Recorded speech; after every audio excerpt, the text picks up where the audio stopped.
Hey, what's up guys? This is T-Bone here. Welcome back to another episode of playing Gemstone Legends. So as you can see here, I have been on the game for 1,000 days now. So it's been 1,000 days since I first downloaded the game, checked it out, and it's been a great journey so far. So I wanted to celebrate this occasion by starting a new video series for Gemstone Legends where I'm going to talk about different types of heroes and how you can actually gear them. This is one of the most asked questions. How do I gear so-and-so? There are general knowledge and general guidelines that apply to different types of hero, and I thought that would be good to go in more in depth so that you can have a better understanding of how to gear different heroes depending on what they are. So we're going to kick things off with damage dealer types. All right, so let's get into it. Ooh, that sugar sweet, you got what I need. Sipping on the potion, all that good emotion. So in the game right now, there are a total of 604 heroes. They're still growing, and this is for all rarities from common all the way to legendary.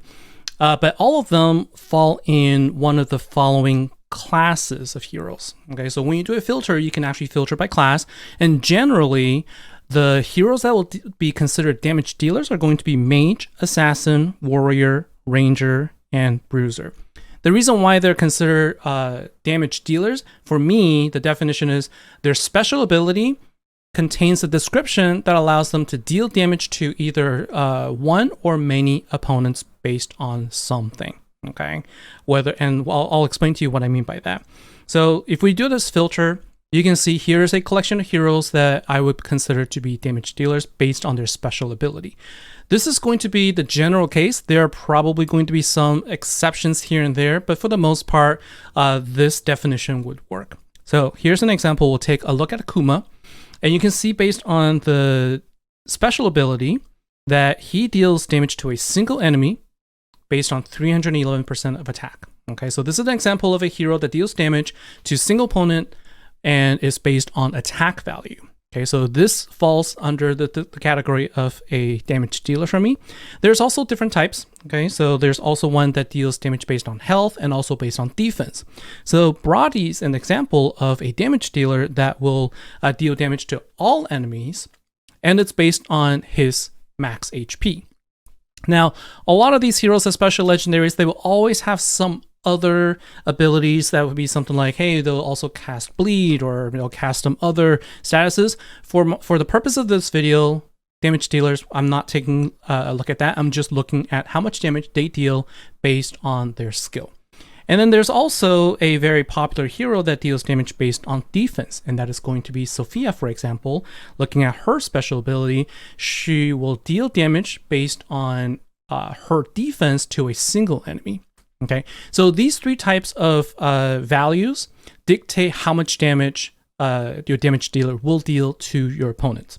And so if we take a look at that, that is the first basis for how you could determine what to do with your damage dealer. These are going to be the type of heroes that are going to be the primary sort of carry, if you will, that will allow you to take down your opponents. So when I say carry is, the primary hero on your team, maybe one or two of them, that will be the one that you count on to defeat your opponent. Okay, so it's very important to gear them correctly because you want to maximize the amount of damage they deal. And so if you take a look at, here, I'll give you an example. I'll take a look at Suzette, who is a fusion hero from Christmas event. She is considered to be a damage dealer. And if you look at her skill, she deals damage based on her max HP. Okay, and so the general rule of thumb here then for gearing is you want to focus on first thing you want to focus on is on the glove.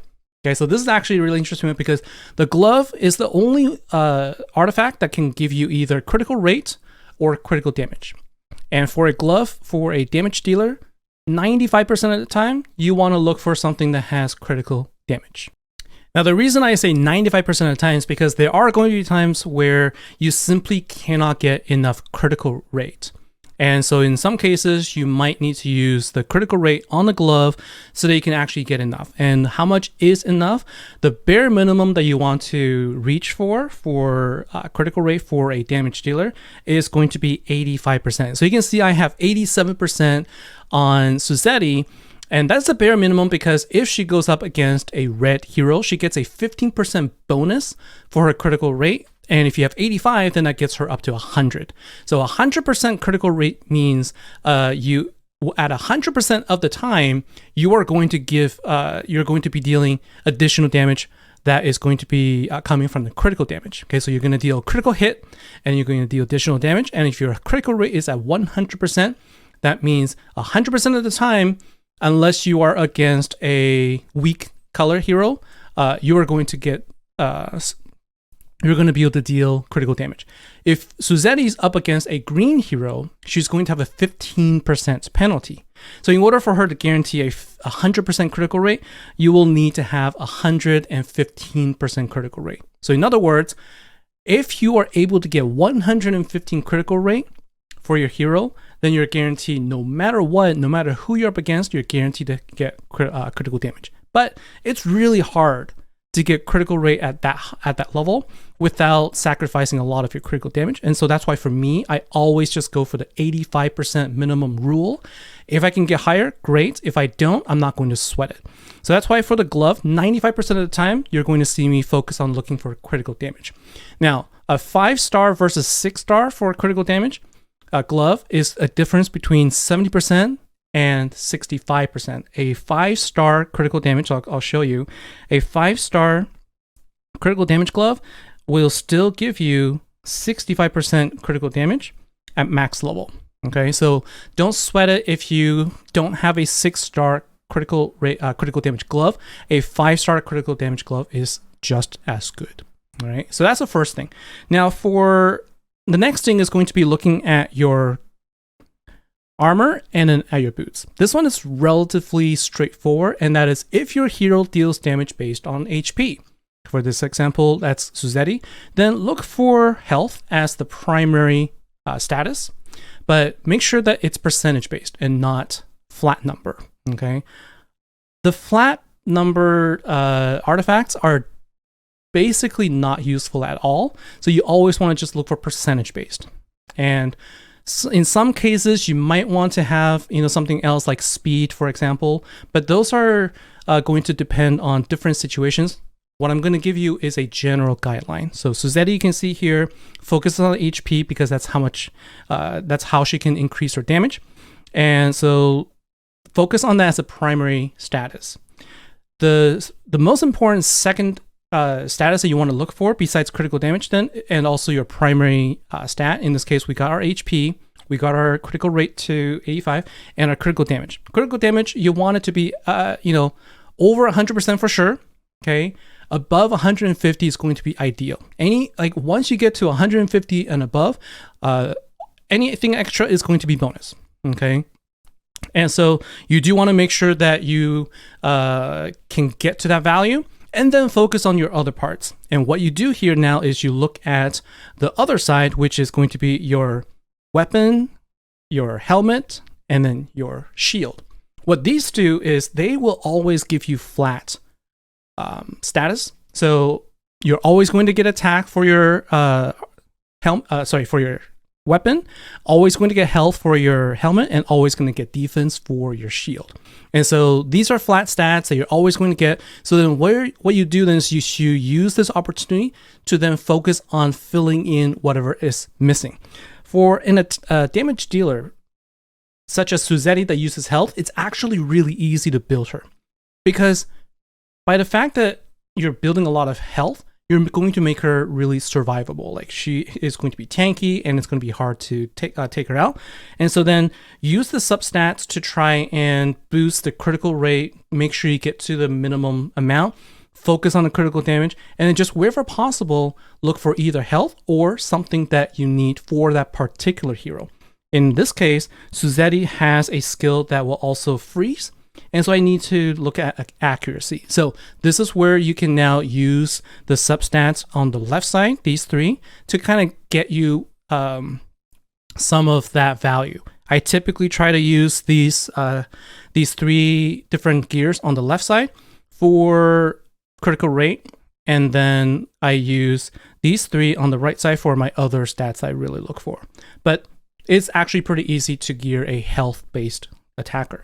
If you wanted to gear somebody like Odile, who is a attack-based damage dealer, then it's very similar. Again, you're going to focus on critical damage, and then you're going to focus on attack, right? So pretty straightforward here. The only other thing here is you need to worry about survivability for pure attackers, because generally sometimes we forget that when you put all of your focus on just attack, critical damage, and critical rate, you forget that the health of your hero is going to be too low. And so generally what you want is you want to aim for hero's health to be at least 25,000 or maybe closer to 30,000 and higher to give you a chance at surviving at least one hit from your opponent. I would say the 30 is probably going to be a good sort of base, and you can see my Odile is basically just barely there. Typically, an attack-based hero is going to be low on defense and relatively low on health, and so the way that you get around that is by using as much as you can, either sets or using the substats. So this is where you kind of have to play a little bit of a balancing act. You get a maximum of 4,000 health from a 6-star helmet at level 15, but then if you can sort of see where possible, I also try to get a little bit of health. So where we can get percentage-based health here, in this case, my weapon and my shield doesn't have the percentage-based one, but where I can get some health, I try to get that as well. I also used a Brave set here so I can get a little bit of defense, just so that when I get attacked, I don't lose as much. The damage isn't as high as it normally would be. And so that's the only thing to watch out, where a pure attack-based hero is going to suffer from low health. And so that is something that you do have to watch out for. So my recommendation is always look for a little bit of health in your substats when searching for gears. Now, for a defensive-based hero, I'm actually going to showcase an image here shared with me by one of the top players in the game, Insidious. So he shared his screenshot for Capre, who does deal damage based on defense. And if you take a look at the values here, it is absolutely insane what he's got going on. So you can see like his defensive value is at almost 7,000. Okay, and he's got 42,000 health. For a defensive-based hero, you're going to go and focus on the similar thing, where you're going to focus on having critical damage as the glove, and then for your armor and for your boots, you're going to put defense values in there. Okay, so you can see here as well. So he's actually got 104% critical rate here and 201% critical damage. This is pretty huge. Now, an astral hero like Capre is neutral. So the thing is, you sort of want to have the critical rate to be close to 100% to make sure that you can get critical damage most of the time. Okay, so that's why we have a high value here. But it's a very similar concept. Now, in terms of the damage hero that is based on defense, similar to a hero that deals damage based on health, they're going to be harder to take out. And because you have high defense, your health can be a little bit lower. So at 30,000, 35,000, 40,000, that's going to actually make your hero last a very long time. So a defensive-based hero is easier in general to equip compared to an attack-based hero, because their survivability is just so much higher. And so you can see here, Capre, that Insidious has shared, definitely is a very impressive one. And then what I want to do here is let's go and end the video with talking about relics, how this helps your hero, and what you can do with it. So equipping heroes, besides the gears, relics is going to definitely be a big part as well. But depending on what you already have, you may only have the rare relics. You may have some of the epic ones. You may have a couple of the legendary ones. So no matter the situation, what I will say is cater to the strength of your damage dealer. And so what I would say is, if you find that your health or your defense is just simply too low to survive hits, then pick something that's going to give you some defense or some health. Okay, so rather than trying to increase their damage, try to increase their survivability. But if survivability isn't a problem, then I would actually say if you can find something that gives you increased critical damage, that's going to give you more benefit in the long run, assuming that you already have met the minimum threshold of the numbers. So 4,500 is sort of the sweet spot. Okay, but if you can push it all the way up to like 7,000, like our friend Insidious here, then that will actually be really, really good. But focus on getting the minimum threshold, increase your critical damage. 150 critical damage is the minimum you want to aim for, and if you can get closer to 200, that's even better. Okay, and then besides that, then you can sort of then say what other effects you can use to make your hero shine. But remember, besides being able to deal damage, you also need to make sure that they can actually survive a couple of hits here and there. So something to keep in mind. I will have a more dedicated video talking about the artifacts. I will have a dedicated video that will talk more about the relics in more detail. And so I will go through them, rate them, whatnot, but I'm not going to go into too much detail. What I will say is when you receive a hero that's considered a damage dealer, remember to get the minimum numbers for your critical rate, critical damage, and then your primary stat, and then focus on survivability, and you should be good to go. Okay, there are always going to be some exceptions, but if in this case, this should help you with 95% of the heroes that you're going to obtain. So hopefully you enjoyed this video. Let me know if this has been helpful, and I will be going through to talk about the support types and also the debuffers type heroes.